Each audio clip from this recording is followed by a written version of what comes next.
안녕하세요. 이상희 교수입니다. 오늘 방송 시작하겠습니다. 오늘 방송의 제목은 최저임금과 최고임금, 조양호 전 회장의 연봉과 퇴직금은 이렇게 잡아봤습니다. 네, 오늘 방송 이제 시작합니다. 문재인 정부의 지지율이 50% 안팎에서 오르내리고 있는데요. 지금 40% 중후반에서 지속적으로 고착된 상태죠. 문재인 정부가 가장 비판받는 부분이 바로 경제 영역입니다. 전 세계적으로 경기가 하강 국면을 겪고 있는 거 여러분 잘 알고 계시죠? 경기 침체 국면이고요. 우리 사회도 구조적으로 지금 저성장 국면에 접어들어 있습니다. 그래서 대응하기가 쉽지가 않죠. 국민들의 안정된 삶을 국가가 보장하지 않으면 안 되는 그런 처지에 지금 내몰리고 있습니다. 이게 바로 국가의 역할이고 국가의 의무이기 때문이죠. 문재인 정부에서는 공정경제, 혁신성장, 또 소득주도 성장 이런 것들을 주요 내용으로 하는 제이노믹스를 주장했는데 사실은 날개가 활짝 펼쳐지기도 전에 비판과 저항에 부딪혀서 제대로 역할을 다하지 못했다. 또 이런 평론이 있습니다. 특히 소득주도 성장은 가계의 가처분 소득을 늘려서 생산과 소비에 선순환 경제를 만들겠다라고 하는 것이 목적이고 의도였는데 이 소득주도 성장의 핵심 내용 최저임금의 상승으로 치환되고 또 인식이 여기에 국한되는 바람에 이 경제적 약자들 간의 대립과 다툼으로 본질이 오도되고 또 변질된 그런 상황에 우리가 직면해 있습니다. 최저임금, 그러니까 소득주도 성장 정책의 한 내용 중에 하나인 이 최저임금 이슈와 함께 또 최근에 일부 언론에서 주목을 받고 있는 최고임금에 대한 논의, 최고임금 이슈, 이걸 한번 저희들이 다뤄보려고 합니다. 하필 또 최근에 우리 복지국가 소사이어티 윤호창 사무처장께서 이와 관련된 또 칼럼을 써주셨는데 그 내용이 아주 좋습니다.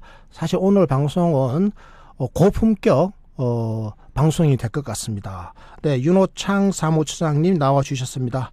인사하십시오. 예, 안녕하세요. 복지국가 사무처장, 소사이어티 사무처장 윤호창입니다.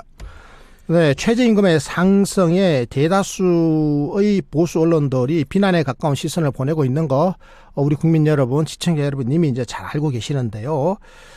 그런데요, 여론은 사실은 여기에 집중되고 있지만 이 최저임금 못지않게 또 중요하게 우리가 눈여겨봐야 할 것 바로 최고임금입니다. 사실 임금 많이 받는 분들 엄청 많이 받거든요. 오늘 그 이야기를 좀 하려고 하는데요. 경제라고 하는 것은 생산 과정에 참여한 사람들이 자신이 그 기여한 것만큼 대가를 받아가는 게 가장 공정한 거겠죠. 기여한 것보다 적은 대가를 누군가가 받아간다면 그렇다면 다른 누군가는 자기가 기여한 것보다 훨씬 더 많은 대가를 받아가는 게 되는 거거든요. 그렇습니다. 자, 윤 차장님 어떻습니까? 최근 언론에서 이 최고임금에 대해서 좀 다루고 있죠. 어떻습니까? 예, 우리나라의 주류 언론들 같은 경우는 최저임금에 대해서는 아주 엄격한 비판을 가하고 있지만 이 고액 연봉자에 대한 비판과 엄격한 잣대는 좀처럼 찾아볼 수가 없습니다. 찾아볼 수가 없군요. 예. 그러니까 최저임금 논란은 뭐 신문 펼 것도 없고 그냥 방송 들을 것도 없이 너무 시끄럽게 들리는데요. 그런데 최고임금 이야기는 거의 없었죠. 거의 없었죠. 그런데 제가 오늘 한겨레 신문에서 이와 관련된 기고글 칼럼 하나 봤습니다. 그러세요. 네. 예.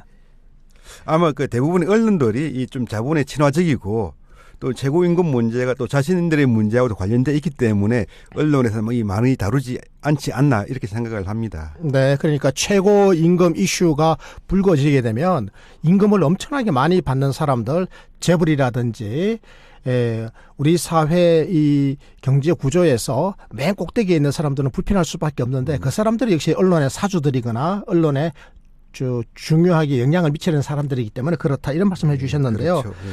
자, 최근에 그런데 말이죠, 이 대한항공의 그 조양호 전 회장님이 그 이제 갑작스럽게 사망하지 않았습니까? 예, 그렇죠. 그러면서 이분이 엄청나게 많은 그 연봉을 받았다 혹은 퇴직금을 받았다 이것 때문에 또 그 언론에 들어 보도가 되기도 했는데 자, 먼저 이 조양호 회장의 이슈 언론에 주로 어떤 내용들이 보도됐습니까? 뭐 다 아시는 것처럼 뭐 대한항공 같은 경우가 지난 몇 년 동안 각종 문제 때문에 언론에 많이 회자가 되었잖아요. 네. 그 부인과 그 딸들의 그 갑질 논란이라든지 그다음에 횡령, 배임 이런 문제 때문에 우리나라의 대기업이 어떤 문제를 일으킬 수가 있는지 아주 다양한 사례를 보여줬는데요. 네. 지난 4월 달에 조양호 회장이 갑작스럽게 사망을 했지 않습니까? 아, 정말 갑작스럽게 사망하시대요? 예. 네. 이것 때문에 아마 그 대한항공에서도 뭐 준비 기간 없이 이 문제가 바로 노출된 것 같은데요. 조양호 회장이 그 사망하면서 이 퇴직금 문제가 우리 언론에 좀 주목을 받고 있습니다. 네. 그러니까, 퇴직금을 뭐 그분이 많이 받았다, 이런 이야기죠, 지금? 작게 네. 받았으면 문제가 크게 안 되겠죠. 네. 네. 도대체 이게 뭐 연봉, 퇴직금, 일단 연봉부터 한번 볼까요? 예. 연봉 얼마나 받았습니까? 그 조양호 전 회장 같은 경우는 뭐 한진칼, 대한항공, 주식회사 한진 여기에 뭐 집중적으로 일을 했지만 2018년까지 그러니까 작년까지요.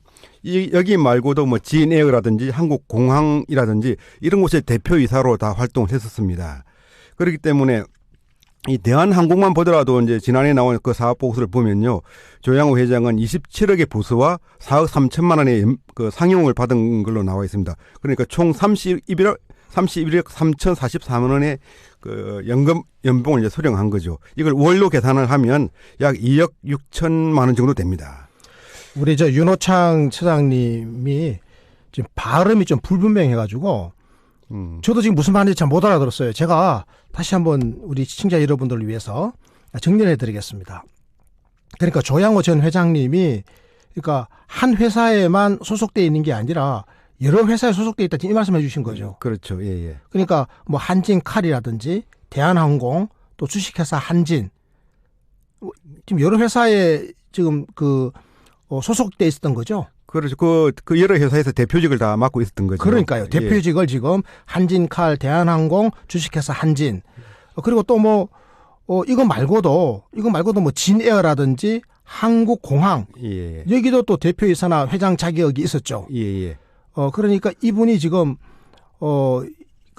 여러 곳에서 임금을 받았는데 지금 대한항공 한 곳만 이야기한 겁니다, 방금. 그렇습니다. 예. 이야기를 정확하게 하셔야 돼요.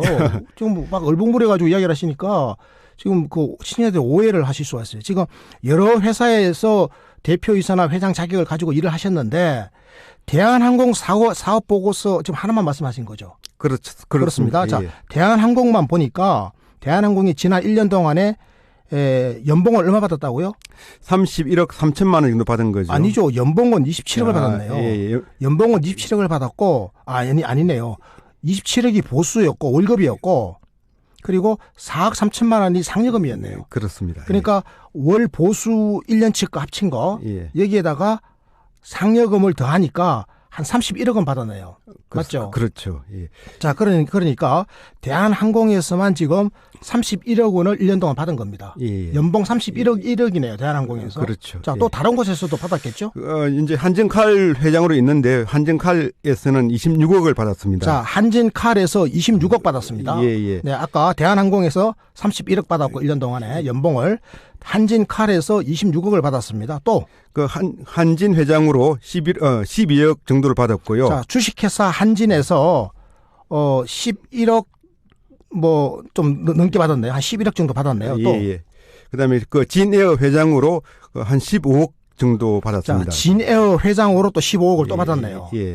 야, 한 사람의 몸으로 여러 회장을 이렇게 할 수 있다는 게 참 신기하네요, 그죠? 15억을 진에어에서 받았습니다. 또 그리고 이제 한국공항 회장으로 23억 2,300만 원 받았습니다. 와, 한국공항 회장으로 또 23억 원을 받았습니다. 이렇게 다 합치니까 얼마입니까? 이걸 다 토탈해서 합치면 107억 1,815만 원이 됩니다. 자, 연봉 107억을 받았습니다. 예. 자, 시청자 여러분, 존경하는 국민 여러분, 돌아가신 조양호 전 회장께서 지난 2018년이죠. 2018년 1년 동안에 여러 계열사의 회장 또는 대표이사직을 수행하면서 지난 1년 동안에 받은 연봉입니다. 그러니까 월급 1년치 더하고 여기에 상여금까지 더한 거가 연봉이죠. 이 연봉을 계산해 보니까 한 107억 원 정도를 받았다고 하네요. 자, 지금은 제가 연봉 이야기 한 겁니다. 자, 이제 퇴직금 이야기 해야죠. 왜냐하면 이분이 퇴직을 하셨지 않습니까? 그렇죠. 자, 퇴직금 이제 얼마나 되는지요. 자, 보통 직장인들은 퇴직금 계산할 때 1년마다 한 달치의 퇴직금이 적립되지 않습니까? 그렇죠. 예. 그렇죠. 그리고 12년을 만약에 일을 했으면 이제 1년치 연봉 정도가 퇴직금으로 적립되는 거 아니겠습니까? 1년마다 한 달치의 퇴직금을 받게 되는데, 자, 우리나라 대기업 임원들은 그러면 퇴직금을 얼마를 받는지 별도의 제도가 있는지 이게 궁금해요. 예. 네. 그 조양호 회장 같은 경우는 1974년도에 대한항공에 입사를 하거든요. 그렇기 때문에 45년 동안 건속을 했기 때문에 곱하기 45를 하면 되는데요. 이 그때로 계산을 하면 한 117억 정도가 나옵니다.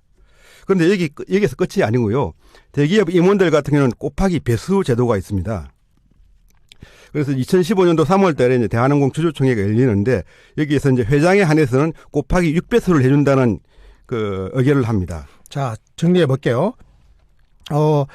조양호 전 회장이 대한항공에다가 45년 일했죠? 예. 대한항공 45년을 일했기 때문에, 그러면, 이분의 대한항공에서 받은 월급 있지 않습니까? 예. 월급에다가 45를 곱해주면 퇴직금이 나오지 않겠습니까? 그렇죠. 그러면 퇴직금이 얼마 나왔다고요? 한 117억 원 나왔네요. 117억 나옵니다. 자, 그럼 117억 원의 퇴직금을 받아서 가야 되는데, 여기다가 곱하기를 해줍니다. 곱하기를 왜 해주는지는 모르겠는데, 좌우지간 주주총회에서 곱하기 해주라고 결정을 했습니다. 예. 자, 2015년 3월에 열렸던 주주총회에서 회장에 한해서, 이게 바로 자기 자신입니다. 조양호 전 회장 혼자서만 퇴직금 지급률을 6배로 한다. 보통 퇴직금 지급률이 뭐 1배를 해야 될 거 아닙니까? 보통 다 그렇죠. 그렇죠. 일반 직원들은 다 자기 것만 가져가는 거 아닙니까? 그런데 퇴직금 117억 원 곱하기 6을 해줬네요. 예, 그렇습니다. 자, 또 계속 합시다. 재미난 케이스입니다. 아니, 뭐, 우리나라 대기업 같은 경우는 임원의 경우에 이 배수 제도를 도입을 하고 있는데 보통 3배수를 적용을 하고 있다고 그러거든요. 보통 우리나라에서 임원의 퇴직금 지급률이 3배수군요. 예, 3배수인데. 곱하기 3인데. 대한항공만은 회장에 대해서 곱하기. 회장에 대해서는 곱하기 6을 한 해주자. 거죠. 예. 이 주주총회 참 대단한 주주총회입니다. 네. 그래서 이제 이 곱하기 6을 하면 조 회장 월급이 퇴직금이 704억 정도 나옵니다. 그렇군요. 그러니까 117억 곱하기 6 하니까 한 704억이 나왔군요. 그렇죠. 조양호 전 회장의 퇴직금은 이제 704억입니다. 자, 정말 대단합니다. 자, 이제 대기업에는 이렇게 곱하기 해주는 퇴직금 지급률 제도가 있다. 이렇게 말씀해 주셨고, 조양호 전 회장께서는 704억 원이나 되는 퇴직금을 받았다. 이렇게 말씀을 해 주셨는데요. 자, 그럼 이게 전부 답니까? 받아가신 거? 아니죠. 또 있습니까? 앞에서 제가 말씀드린 것처럼 여러 곳이 이제 그 대표직을 맡고 있다고 그랬잖아요. 지금 대한항공만 얘기하는 겁니다. 대한항공 하나만 있습니다. 자, 대한항공 하나에서만 국민 여러분, 대한항공 하나에서만 조양호 전 회장께서 704억 원의 퇴직금을 받아가셨습니다.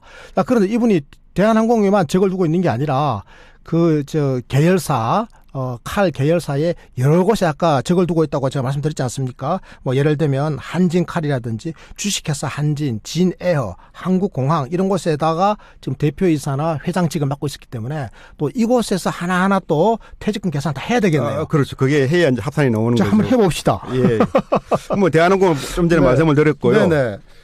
그 대한항공 외에 나머지 대한항공 계열사들은 몇 배수를 적용하는지 공개가 안 되어 있습니다. 네네. 6배수를 하는지 3배수를 하는지 공개가 안 되어 있어가지고 정확한 추산을 하기 힘든데요.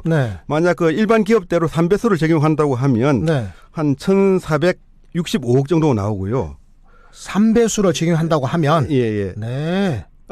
잘못했습니다. 3배수를 적용하면 1,085억이 나오고요. 3배수를 적용하면 1,085억이 나온다. 그런데 요거 대한항공 계열사이기 때문에 같이 6배수를 적용을 하게 되면 1,465억 정도가 거의 뭐 나옵니다. 1,500억 원이 나오는 거군요. 그렇죠. 자, 이 1,500억 원에는 대한항공이 포함되어 있습니까? 포함 안 되어 있습니까? 아까 대한항공 그 704억 원이 포함되어 있는 거죠. 포함해서 말하는 거죠. 자, 그러면 조양호 전 회장께서는 대한항공에서 704억 원의 퇴직금을 받아가셨고, 그리고 대한항공이 아닌 이제 이 한진 계열사 것을 다 퇴직금을 합치니까 최대 1,500억 원, 최소 1,000억 원, 1,000억 원에서 1,500억 원 사이에 퇴직금을 받아가셨다. 근데 사실 이분이 이것뿐만 아니라 또 부동산 회사 정석기업이라고, 이거 제주도에 이거 정석이라고 있습니다. 제주도에. 그러세요?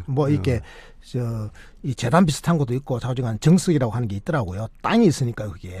그리고 뭐 한진정보통신, 한진관광 있죠. 예, 예. 네, 한진관광이 있습니다. 또 뭐 여기서도 또 뭐 받아가시는 게 있겠죠? 여기서는 이제 뭐 대표직은 아니고 이제 이사직을 맡고 계신데. 이사니까 이사도 월급 있잖아요. 이사도 퇴직금이 있는 거죠. 네. 거기서 그걸 더하면 한 수십억이 아마 더 증가하지 않을까 싶습니다. 그러니까 이분은 최소 1,000억 원에서 다 합치면 최대 1,500억 원 정도의 퇴직금을 받아가셨다 이렇게 볼 수 있는데요. 일반 직장인들은 꿈도 꾸지 못하는 엄청난 금액을 그 퇴직금으로 받아가셨는데요. 또 연봉도 아까 엄청났죠? 연봉도 1년에 뭐 107억 원이었다고 그랬지 않습니까? 1년에 이분이 받은 연봉이. 예, 예. 엄청난 겁니다. 엄청나요. 대한항공에서만 31억을 받았고 연봉을 예. 다른 데 걸 다 합치니까 아까 107억 원을 받았거든요. 예, 예. 107억 원. 자, 그렇다면 우리 직원들하고 한번 비교해 보죠. 대한항공 직원들하고 한번 비교해 봅시다. 어떻습니까? 예, 대한항공 직원들이 정직원들 같은 경우는 평균 연봉이 한 8천만 원 정도 됩니다. 네, 평균이 8천이고요. 예, 예. 8천, 네. 8,083만 원 정도 된다고 네, 얘기를 네. 하는데요. 8천으로 잡고. 8천만 원. 예, 예. 국세청이 올해 이제 발표하는 우리나라 직장인들의 평균 연봉을 계산을 해보면 3,500 정도 되거든요. 네, 3,500만 원. 그에 비해서는 대한항공 직원들의 연봉이 굉장히 높죠. 2배 되죠. 예, 2배 정도 네. 되죠. 그런데 이제 조양하고 회장하고 비교를 하면 대한항공 정직원들의 정직원보다 한 133배 정도 많이 받은 겁니다. 제가 연봉만 계산하는 겁니다. 지금 퇴직금 이야기는 예, 아니고 연봉을 계산하니까 대한항공에서 받은 연봉만 따지는 겁니까 이게?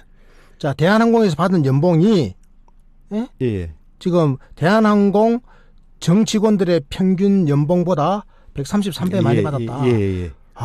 100배를 더 받습니까? 그것도 133배. 133배를 더 받았네요.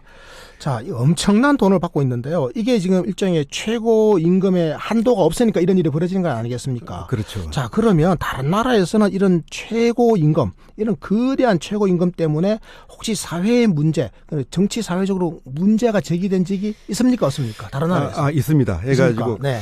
세계에서 가장 직접 민주주의가 발달한 나라가 이제 스위스인데요. 스위스죠. 스위스 같은 경우는 뭐 1년에 몇십 번씩 이제 직접 투표를 하지 않습니까? 국민투표 많이 하죠. 국민투표를 네. 많이 하고 있습니다. 그 스위스도 이런 대기업 CEO 때문에 국민투표가 있었는데요. 2008년도, 2009년도에 그때 세계 금융위기 때문에 여러 가지 말들이 많았잖아요. 대기업 CEO가 예. 연봉을 너무 많이 받아갔다. 예. 고액 연봉 때문에 이것 때문에 국민투표가 있었다 이 말이에요 지금. 그렇죠. 네. 스위스에서 이제 UBS라는 그 투자은행이 있었는데요. 네. 이 경영진들에게 7천만 원, 7천만 스위스 프랑 정도의 이제 보너스를 지급하기로 하고 네. 또 제약사 노바티스라고 있습니다. 네. 이 다니엘 바질라 회장한테 네. 7,200만 달러 우리나라 돈으로 하면 약 한 846억 정도 네. 퇴직금을 주기로 했거든요. 네. 이걸 듣고 스위스 국민들이 굉장히 분노감을 느끼고 비난을 했습니다. 그걸 보고 이제 그 토마스 민드라는 상원 의원이요. CEO 연봉 제한법을 발의했고 이걸 이제 국민투표에 붙이게 되거든요. 그때 스위스 국민들은 68% 찬성을 해서 이 가결을 하게 됩니다. 그래서 만약에 이제 그러니까 CEO 연봉, 예. CEO면 뭐 최고 경영자 아니겠습니까? 그렇죠. 그러니까 최고 경영자 연봉 제한법이 한 상원 의원 토마스 민드라고 하는 상원 의원에 의해서 발의가 됐다. 예. 발의가 됐으니까 국민투표를 했을 거 아니겠습니까? 그렇죠. 국민투표를 통해서 68%의 찬성률로 이게 법안이 통과가 돼버린 거네요. 예, 법안이 통과가 됐죠. 네. 예. 자, 그런데 이 법안의 내용이 어떤 겁니까?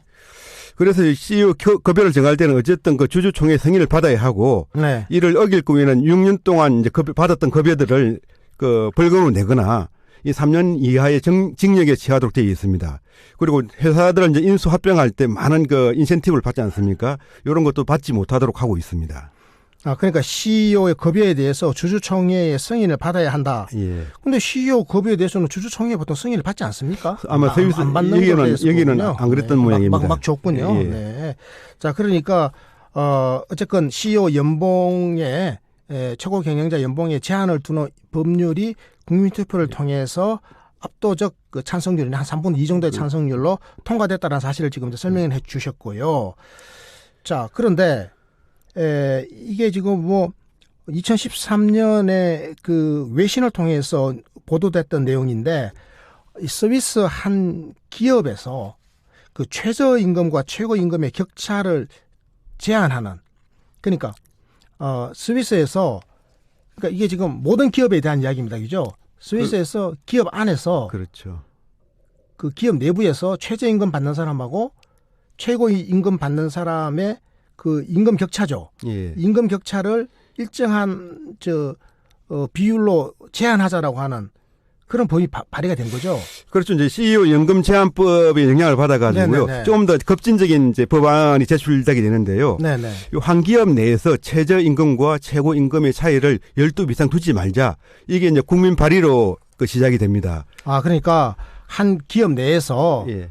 최저임금과 최고임금의 차이가 12배를 넘지는 못한다. 이게 법안의 핵심 내용이군요. 그렇죠. 그런데 해가지고. 이게 지금 스위스 국민들이 직접 발의한 건가요? 그렇죠. 이것도 이제 스위스 국민들이 주도를 해서 이제 발의를 해가지고 스위스는 10만 명 이상이 발의를 하게 되면 국민투표에 회부를 할 수가 있거든요. 그렇죠. 10만 명 기준이죠. 예. 네. 그래서 10만 명 이상의 동의를 받아가지고 그 발의까지는 됐는데 네. 최종적으로 국민투표에서는 통과하지는 못했습니다. 아, 그러니까 국민투표에서 부결됐군요. 예. 옛날에 왜 스위스 기본소득에 대한 국민투표에서 그 부결됐지 않습니까? 예. 압도적 다수의 국민이 부결시켜버렸는데 마찬가지로 1대 12 그러니까 최저임금과 최고임금의 비율이 1대 12 이내라 해야 된다. 12배를 넘겨서는 안 된다라고 하는 이 격차를 이게 제한하는 이 법률은 국민 발의에 의해서 국민투표가 이루어졌지만 국민들이 이걸 받아들이지 않고 부결시켜버렸다. 이런 얘기 절반 있는 이상의 겁니다. 동의를 못 받았던 거죠. 그러니까 예. 근데 왜 부결시켰을까요? 그러니까 12배라는 게 너무 좀 과도하지 않냐. 12배가 너무 과하다. 예, 해가지고 보통 이 수십 배, 수백 배 이렇게 받고 있는 게 현실인데 12배로 제한을 해버리면 뭐 능력 있는 경영진이 오겠냐. 그런 우려가 있었고. 예를 들면 조양호 전 회장 같은 경우에는 이제 일반 직원들보다 133배를 받지 않습니까? 예. 뭐 이렇게 133배 받던 사람 보고 갑자기 12배만 받아라 이렇게 되는 거니까 이렇게 되면 만약에 조양호 전 회장이 정말 유능한 경영자였다면 유능한 경영자가 하려고 그러겠냐, 의욕이 있겠나, 아마 이런 우려가 있었던 것 같아요. 그렇죠. 네, 예. 그렇군요. 그리고 또 이걸 이제 주주총회에서 결정하는 건 바람직하지만 이걸 국가 법률로 제재하는 게 맞냐 하는 그런 논란들이 있었다고 합니다. 그러니까 주식회사의 논리에 따르면 이런 의사결정은 주주총회에서 주주들이 하면 되는 거고 그거는 이미 최고 경영자, 아까 CEO 무슨 법이었죠? 연봉제한법. 예. 최고 경영자 연봉제한법에 이미 입법이 되어 있는데 주주총회에서 하면 될 걸 이걸 법률로 획일적으로 정해버리는 거는 그 회사의 특성을 무시할 수도 있고 그 주주들의 의사를 법률로 과도하게 제한한다고 본 겁니다. 그렇죠. 네. 예. 그 상당히 일리가 또 있어 보이네요. 이렇게 보니까. 예. 자, 그런데 말이죠. 우리나라에서 그 정의당의 심상정 대표가 이거하고 유사한 법률을 발의를 했었습니다. 제가 그 기억이 나요. 이거 지금 어떻게 진행되고 있습니까? 그게 이제 그 정의당의 그 심상정 의원이 2016년도에 네. 이제 속칭 이제 살찐 고양이법이라고 했어요. 이 살찐 고양이라는 게 이 금융 위기 때 이제 많은 퇴직금이라든지 상여금을 받은 사람들을 이제 금융업자들을 그 빗대어서 하는 말이거든요. 그렇죠. 요 살찐 고양이법을 이제 제안을 하는데 요 내용이 어떻게 되냐면요. 그 최저임금을 기준으로 해서 민간기업 임직원은 30배, 공공기관 임직원은 10배, 국회의원과 고위공직자는 5배 이상을 받지 못하도록 하고 있습니다. 자, 다시 한번 정리해 볼게요. 이게 지금 살찐 고양이를 허용하지 않겠다라고 하는 건 아니겠습니까? 그렇죠. 살찐 고양이는 살을 좀 빼야죠. 다이어트를 시켜야 되지. 일을 안 하는 거죠. 이제 뭐 일을 떠나가지고 너무 많이 먹었으니까 살이 찌니까 좀 적게 먹이자. 이런 이야기입니다. 그래 좀 적게 주자. 자, 그래서 최저임금을 기준으로 해서 그 최고임금을 기준으로 했을 때 최고임금을 민간 기업 같은 경우에는 30배, 예. 공공기업의 임직원은 10배, 예. 국회의원이나 고위공직자는 5배를 초과하지 못하도록 했다. 예. 그럼 최저임금이 만약에 500만 원이면 국회의원이나 고위공직자는 5배를 초과하지 못하니까 1,000만 원을 초과하지 못한다. 이런 뜻이 되는 거잖아요. 2016년도에 우리나라 최저임금이 월 126만 원, 연봉을 계산하면 1,500 정도 되거든요. 네. 그렇기 때문에 이 민간기업 같은 경우는 한도가 이제 4억 5천이 되는 거죠. 네. 그다음에 공공기관 같은 경우는 1억 5천이 되는 거고요. 네. 뭐 연봉 뭐 아까 얼마 받았더라? 우리 조양호 전 회장님께서 연봉을 칼에서 뭐 26억, 23억, 31억 이렇게 받았잖아요. 회사마다 한 30억씩 받았는데 그럼 뭐 4억만 받으라고 그러면 뭐 이게 도저히 받아들이기 어렵겠는데 제가 봐도 이거는 심상정 의원은 너무 과도하게 제안한 거 아닌가. 이게 스위스 국민들이 부결했던 것처럼 이게 부결될 소지도 있을 정도로 너무 과도하다라는 생각이 들기는 들지만 예. 그럼에도 불구하고 살찐 고양이를 더 이상 용납하지 않겠다라고는 강한 의지가 담긴 겁니다. 그렇죠. 예. 이런 하나의 정치 사회적 어떤 그 분위기, 정치 사회적인 어떤 이슈를 제기한 것, 그것은 굉장히 중요한 의미가 있는 것 같아요. 그러니까 그때 당시에 이제 시모인이 제시한 근거 자료를 보면요, 네. 우리나라 이제 10대 그룹의 상장사 한 78곳을 조사를 해보니까 보수는 이제 일반 직원의 35배, 최저임금이 한 180배 이제 달한다고 그러거든요.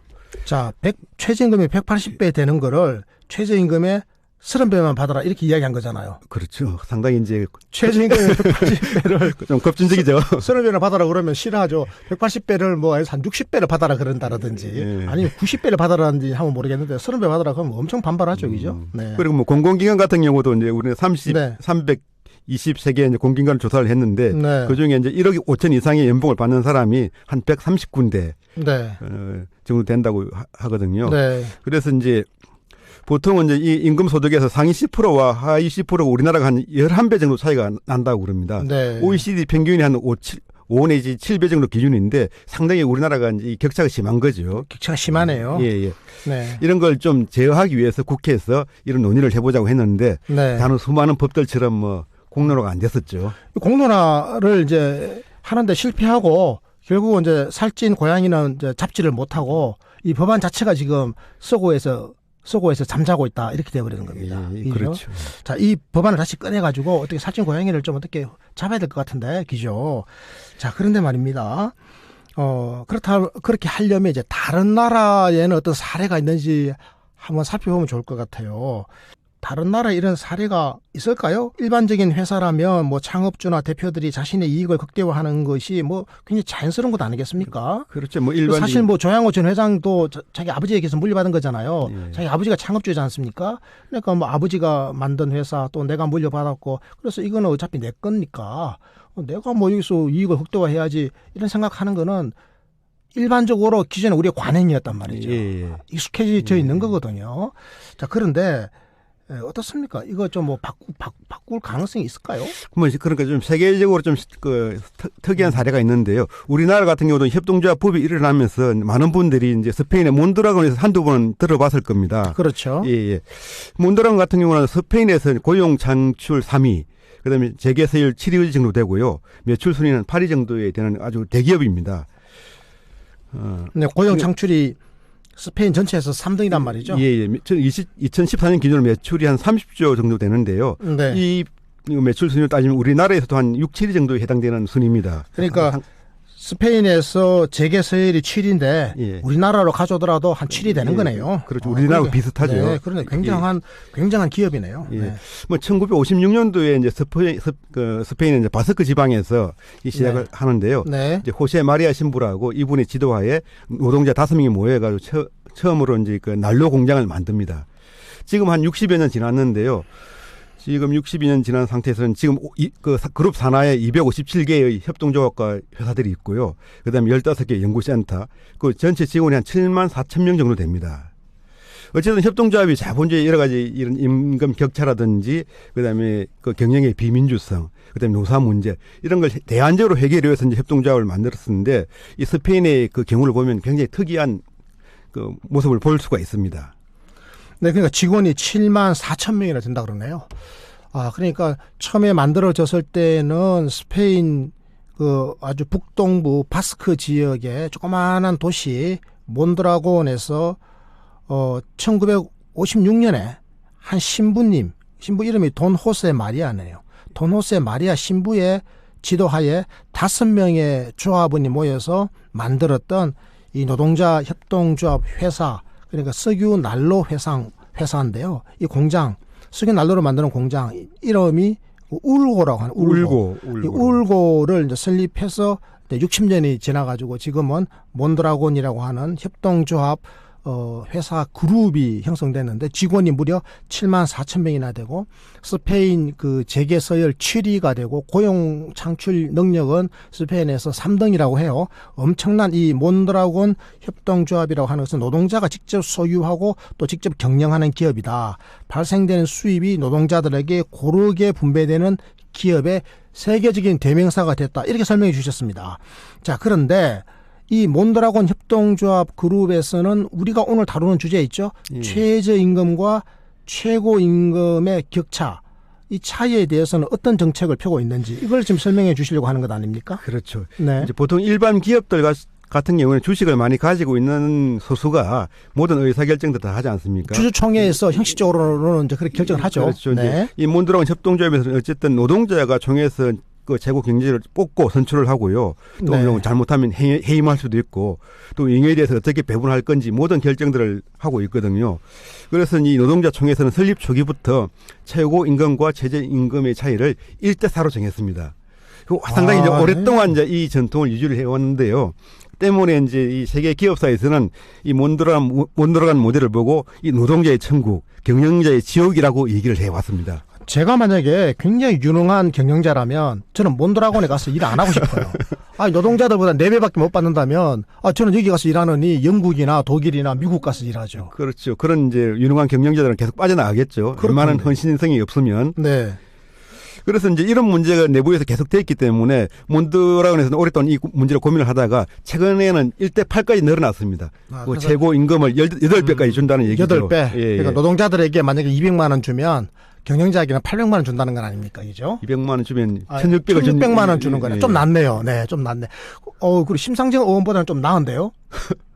심상정 의원은 국회의원들에게 아까 1,000만 원 준다고 5배 준다고 그랬잖아요. 최저임금보다. 이제 고위공직자한테만 이제 그렇게 고위공직자에게만 그 사람을 경영을 하는 건 아니잖아요. 경영하는 건 아니다. 예. 오케이, 좋습니다. 네. 자, 또 어떤 설명해 주시겠습니까? 뭐 이제 이 몬드라곤 경우에 보는 것처럼 상당히 이제 비할 수 없이 낮은 임금을 최고 경제가 받고 있잖아요. 네, 8배 받네요. 예. 아까 조양호 전 회장은 133배, 그죠? 133배를 받았는데 몬드라곤에서는 8배를 받네요. 그 8배를 받고서 또 이 몬드라곤 같은 경우는 아주 탄탄한 이 경영을 발휘하고 있는데 이 부분에서 이 최고임금의 적정성이 얼마나 돼야 될지 우리가 좀 생각을 해볼 여지가 있다고 생각을 합니다. 네, 그렇네요. 네, 몬드라곤 정말 엄청난 경영 철학을 가지고 있다 이런 생각이 들고요. 시장 경제가 아닌 사회적 경제의 본 모습을 우리가 오늘날의 몬드라곤에서 찾아볼 수 있을 것 같습니다. 대한항공의 모습과는 정말로 판이하다, 경영 철학이 아예 다르다 이런 생각이 듭니다. 오늘 시청자 여러분들께서 어떻게 보셨습니까? 최저임금뿐만 아니라 우리 사회가 이제 최고임금에도 관심을 가져야 된다. 여러분 여기에 대해서는 어떤 견해를 가지고 계십니까? 아마 자유주의에 깊이 심취한 분들이 저희 방송을 들으신다면 아마 저희들 보고 빨갱이라고 할지도 모르겠습니다. 저 양반들이 기업의 경영을 저렇게 망가뜨리려고 공산주의적인 사고를 하나 이렇게 말씀하실 수도 있겠지만 스페인의 몬드라곤에 비하면 어떻습니까? 스페인의 몬드라곤 최저임금의 겨우 8배를 최고 경영자가 받고 있는데 우리나라의 조양호 전 회장님은 133배를 받았습니다. 그것도 최저임금이 아니고 평균 임금의 133배를 받았죠. 대한항공 평균 임금에. 자, 이 거대한 격차를 우리가 용납하는 게 옳겠습니까? 저는요. 최저임금과 최고임금에 대해서는 저는 사회적 토론이 필요하다고 생각합니다. 우리는 그동안에 최저임금에 대해서만 사회적 토론, 정치 사회적 공론화를 해왔는데 이제는 최고임금에 대해서도 공론화가 필요한 시점에 왔다 이런 생각이 듭니다. 조양호 전 회장님이 아무리 전지전능한 능력을 가졌다고 하더라도 그래도 대한항공사 직원들의 평균 연봉보다 그 133배나 더 많이 받는데 그럼 133배의 능력을 가졌다고 보기는 어렵지 않겠습니까? 그렇습니다.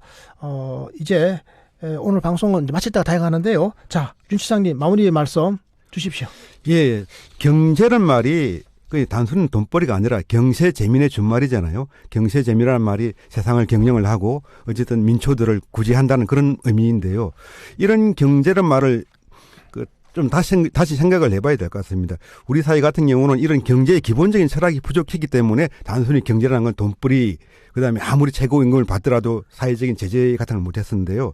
오늘 뭐 얘기했던 것처럼 우리 사회가 좀 국민 행복이라든지 역동적 복지 사회를 고민을 한다고 하면 이 최저임금만큼 최고임금에 대해서도 좀 사회적 토론을 하고 적절한 입법적 과정이 필요하지 않을까 하는 생각을 하고 있습니다. 네, 적절한 입법 절차 이미 심상정 전 의원이 내놓은 법률안이 2016년부터 지금까지 잠을 자고 있으니까 뭐 그걸 한번 다시 꺼내는 것도 방법일 것 같고요. 예. 다시 또 여러 정치인들이 다음 국회에서는 이 문제도 좀 다루었으면 하는 그런 이제 기대를 하고 계시는 겁니다. 맞죠? 예. 자, 그러니까 경제라고 하는 것이 경세재민 그러니까 경세 세상을 경영한다. 재민하는 것은 민중의 삶을 구한다 이 말이잖아요. 그렇죠. 그래서 세상을 경영하고 결과적으로 민중의 삶을 구제해야 되는데 지금 우리나라의 경제가 과연 보통 사람들의 삶을 구제하고 있는지 여기에 대해서는 우리가 퀘스천 마크를 찍을 수밖에 없는데 그 가운데 하나가 거대한 격차다. 이 임금과 연봉 퇴직금의 거대한 격차를 이대로 두고서 과연 경세 재민 이런 경제가 될 수 있겠는가 이런 의문을 제기해 주신 겁니다. 예, 그런 그렇습니다. 거죠. 예. 네, 존경하는 시민 여러분, 저희 방송 어떻게 보셨습니까? 격차 사회는 더 이상의 경제 성장을 어렵게 한다라고 하는 이 사실, 이것은 이미 하나의 진실이 되었습니다. 그런데도 우리나라의 주류 사회는, 우리나라의 주류 경제학자들은 이 거대한 격차 사회를 고집합니다. 특히 주류에 편입된 정치인들은 더 강고하게 격차 사회를 사실상 옹호하고 있는 겁니다. 격차가 줄어든 포용적 성장, 이게 바로 세계적인 화두가 됐습니다. 소득 주도 성장은 바로 이런 시대적 흐름을 담아낸 것이죠. 제대로 된 국민 행복의 복지국가로 가는 길, 결코 쉽게 되는 것은 아닙니다. 우리의 노력이 필요하죠. 개혁의 파고를 넘어야 하고요. 그리고 기꺼이 공익과 사회 공공성을 위해서 세금을 더 낸다라든지 내가 불편함을 감수한다라든지 하는 이런 스스로 양보하려는 심성, 바로 깨어있는 시민들의 올바른 인식이죠. 이런 것이 바로 우리 사회의 주류로 나서고 등장할 때 비로소 우리 사회는 국민 행복의 복지국가에 도달할 수 있을 것이다. 오늘 이런 생각이 갑자기 들었습니다. 그래서 우리는 다 함께 용기를 낼 필요가 있을 것 같습니다. 오늘 방송 이것으로 마치겠습니다. 동료와 이웃 지인들에게 구독하기 많이 권해주십시오. 저희는 늘 최선을 다하겠습니다. 그리고 알림종 꼭 눌러주시고요. 실시간 채팅에도 많이 참여해 주십시오. 구독하기와 알림종 누르기, 바로 저희들이 함께 복지효과로 가는 길이고 바로 우리 모두의 연대이고 사랑이라고 생각합니다. 여러분 고맙습니다. 감사합니다.